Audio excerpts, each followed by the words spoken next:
I don't know how many of you spend too much time on Facebook. I do myself, and it occurred to me as I was driving up this morning that what the meditation masters tell us is that we all have our own internal Facebook.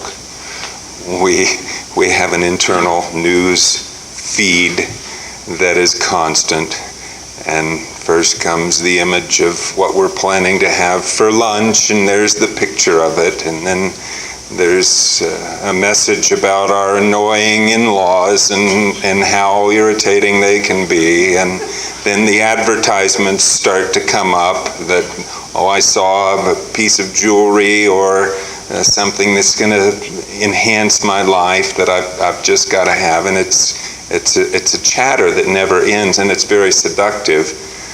Like Facebook, we are drawn into it, and we begin to mistake this internal monologue for the real world, and meditation is designed to draw us out of that self-absorbed state, to pay attention to something larger, truer, more lasting and significant. For the meditation this morning, I've chosen another poem by Wendell Berry. This is the manifesto from the Mad Farmer Liberation Front. And it'll be followed by a moment of silence. Love the quick profit, the annual raise, vacation with pay, more of everything ready-made. Be afraid to know your neighbors and to die.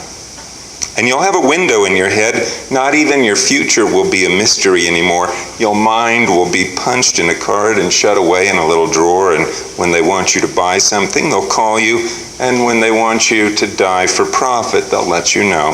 So friends, every day, do something that won't compute. Love the Lord. Love the world. Work for nothing. Take all you have and be poor. Love someone who doesn't deserve it. Denounce the government and embrace the flag. Hope to live in that free republic for which it stands. Give your approval to all you cannot understand. Praise ignorance for what man has not encountered, he's not destroyed. Ask questions that have no answers. Invest in the millennium. Plant sequoias. Say that your main crop is the forest you didn't plant, that you won't live to harvest. Say the leaves are harvested when they've rotted into the mold. Call that prophet. Prophesy such returns. Put your faith in the 2 inches of humus that will build under the trees every 1,000 years. Listen to the carrion and put your ear close and hear the faint chattering of songs to come. Expect the end of the world. Laugh. Laughter is immeasurable. Be joyful, though you have considered all the facts. So long as women do not go cheap for power, please women more than men. Ask yourself, will this satisfy a woman satisfied to bear a child? Will this disturb the sleep of a woman near to giving birth? Go with your love to the fields. Lie down in the shade, rest your head in her lap, swear allegiance to what's nighest to your thoughts. As soon as the generals and politicos can predict the motions of your mind, lose it. Leave it as a sign to mark the false trail, the way you didn't go. Be like the fox who makes more tracks than necessary, some in the wrong direction. Practice resurrection.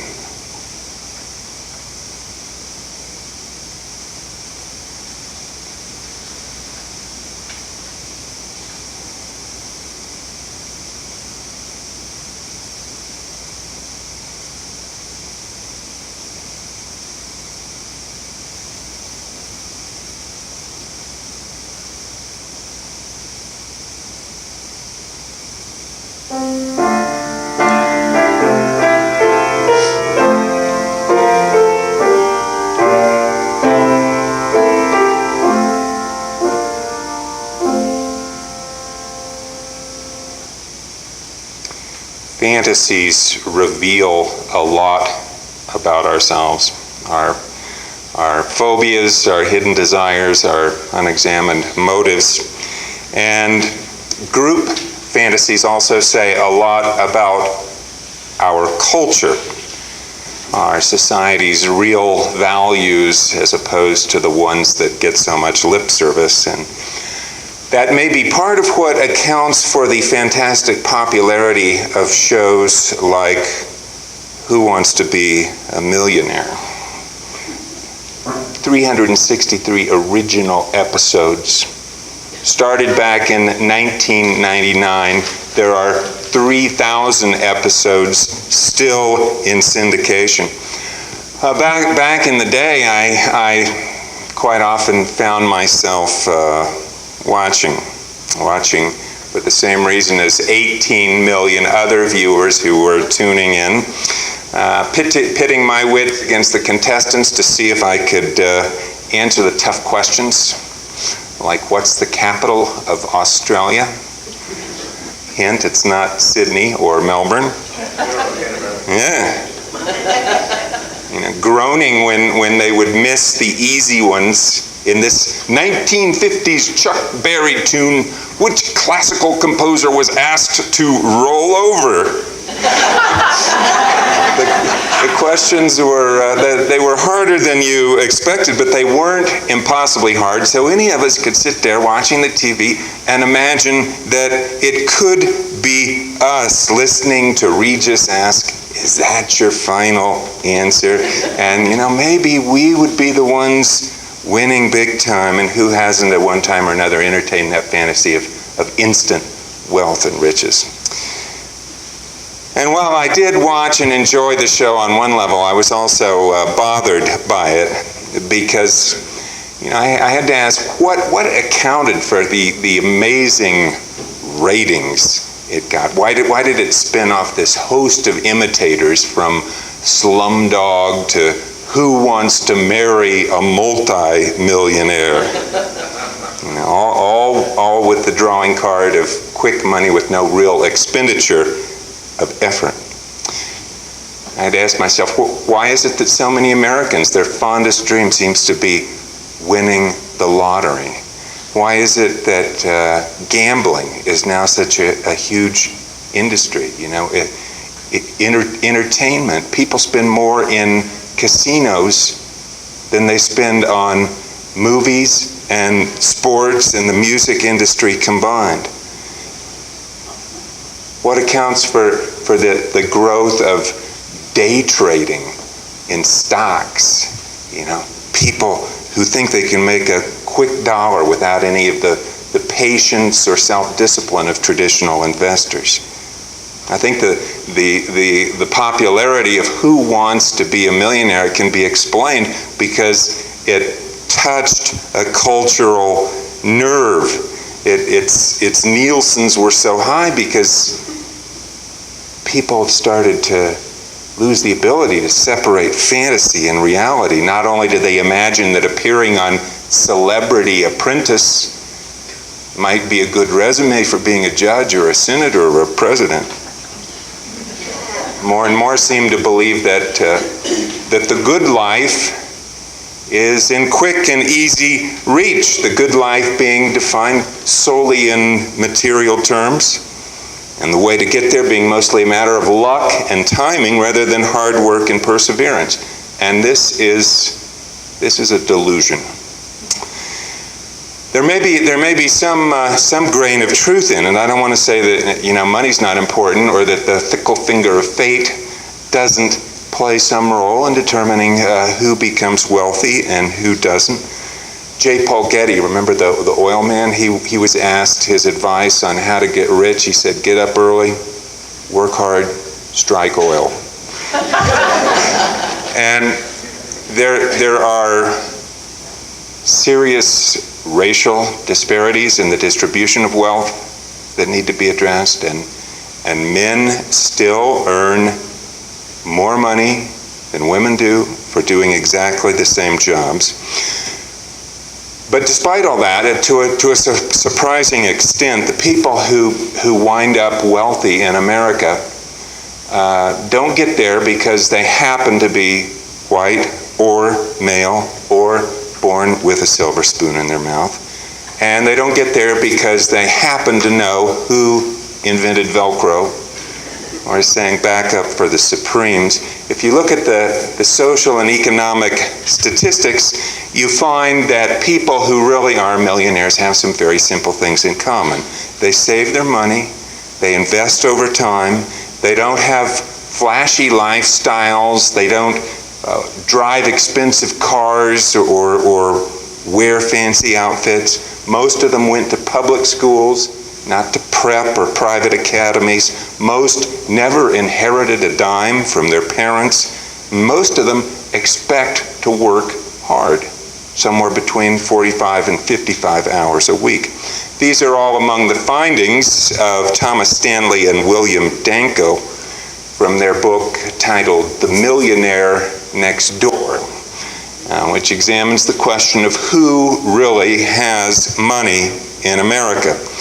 And they dispel the illusion that millionaires live more flashy lifestyles than the rest of us. Actually, they live more frugally than most of their middle-class neighbors. And they also turn up some surprising data about ethnicity.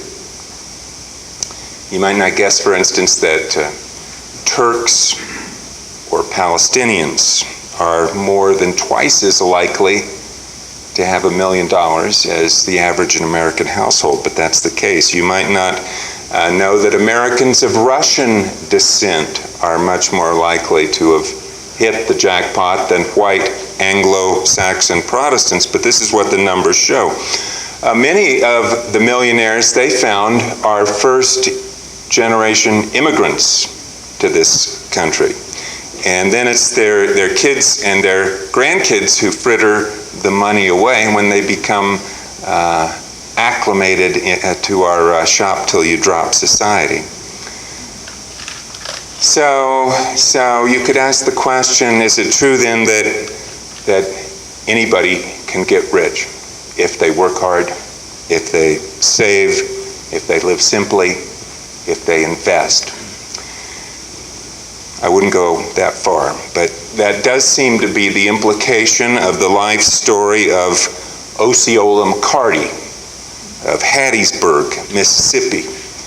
Osceola made headlines back in 1995 when she donated $150,000 to start a scholarship for African American students at the state university.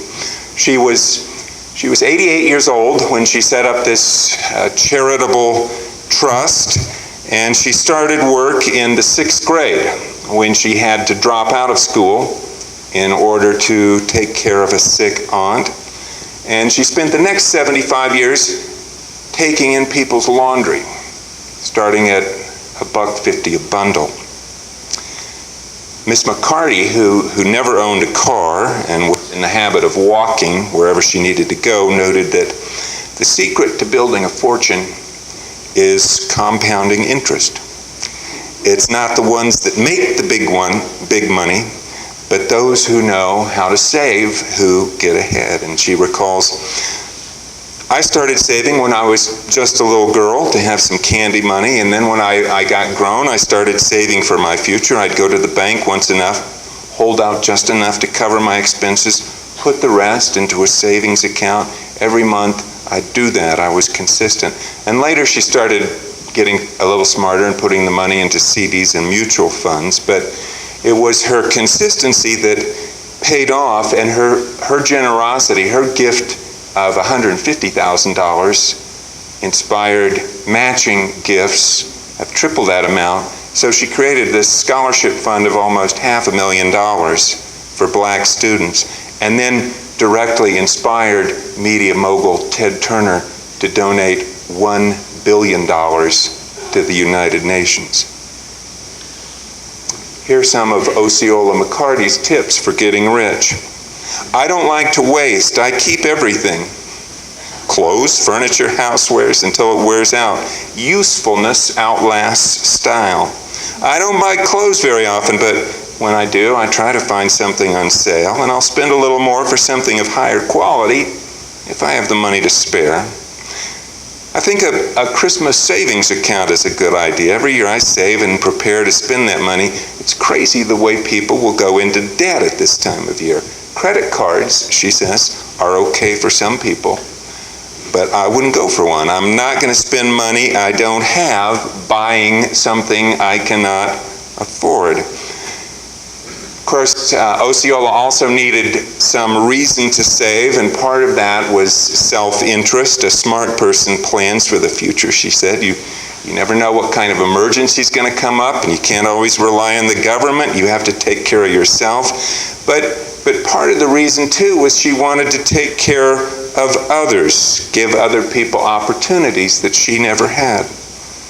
I can't do everything, she observed, but I can do something to help somebody. And what I can do, I will do. I wish I could do more.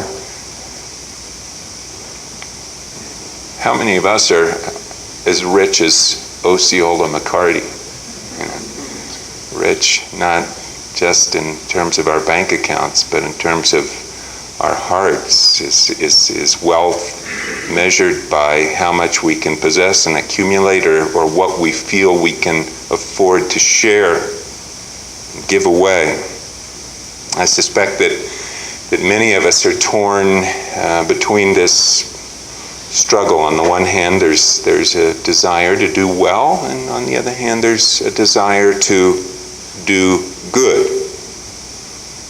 Part of what we want from life, most of us, is security, independence, comfort.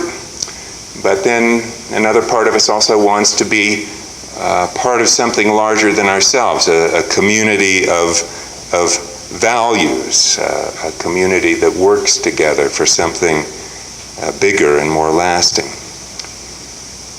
There were two university professors who recently released a study on what it is that actually makes people happy. And they found out, not surprisingly, that money was one of those factors indicating whether people described themselves as being very happy, moderately happy, or fairly unhappy.